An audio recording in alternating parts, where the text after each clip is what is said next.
A couple decades far removed, and more boy than man, I can recall visiting a movie theater in Waco to see the movie 8 Mile, starring the pop culture icon of the time, Eminem.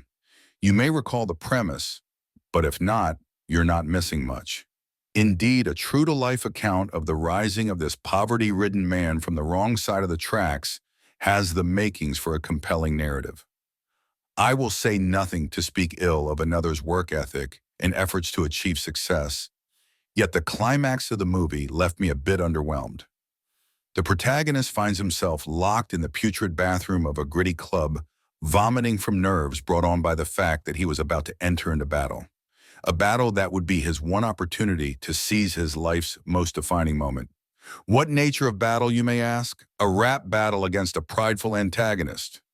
Hold up, I can understand the sentiment reflected in the account of a young lance corporal strapping on his Kevlar once more to clear another row of Ramadi real estate infested with adversaries armed with ideals and AKs.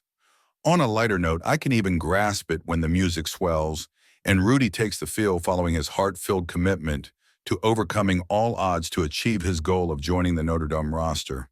But I have a hard time feeling the weighty anticipation intended by a scene where the defining moment consists of two young men throwing rhythmic rhymes at one another.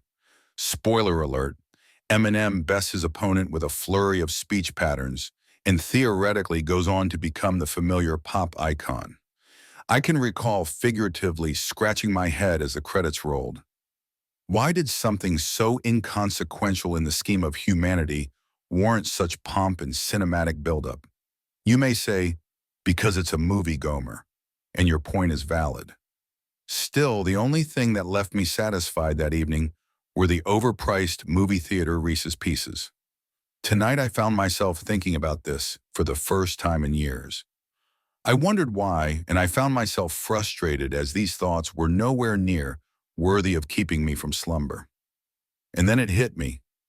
I'd prayed an earnest prayer in the earliest morning hours as I examined the trajectory or lack thereof in the lives of myself and my family.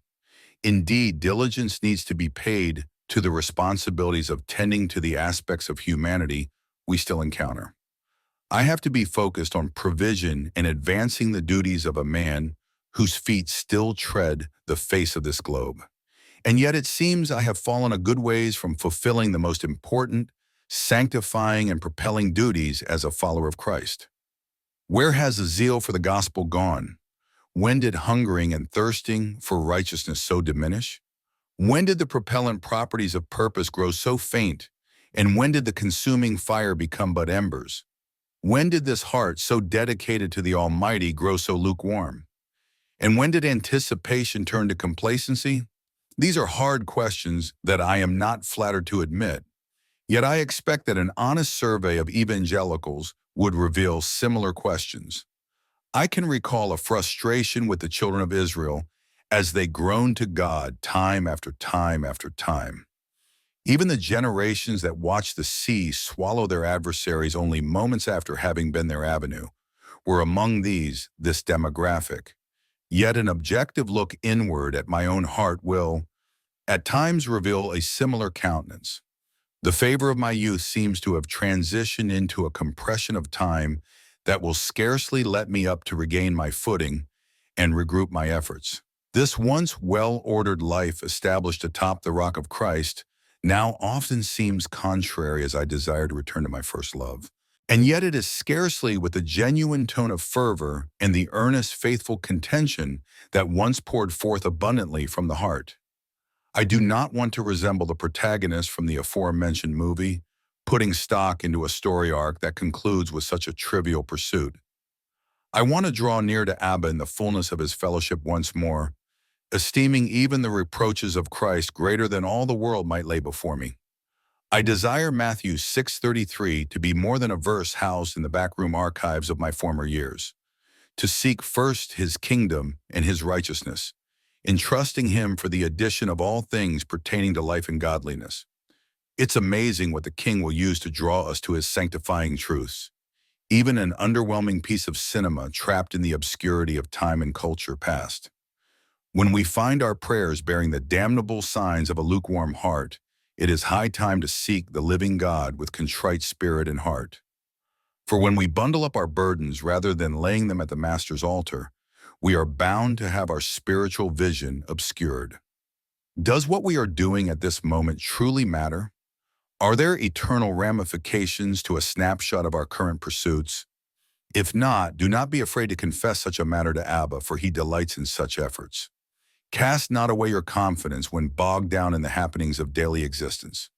Rather, take the time at the Lord's empowering to gird up the loins of your mind and walk circumspectly. I shudder to think of how many of us remain in the figurative dank bathroom, seeking to prime ourselves for things of no profit. This vapor of this life will one day soon conclude for each of us. Though the seasons may be wrought with struggle and potential distraction, let us seek to redeem the time appointed to us by its author. Let us draw near to God, assured that he will draw near to us. Let us resist the wicked one with the assurance that he will flee. Let us cast our cares upon the one who cares for us. Pursue once more that life of purpose prescribed from on high.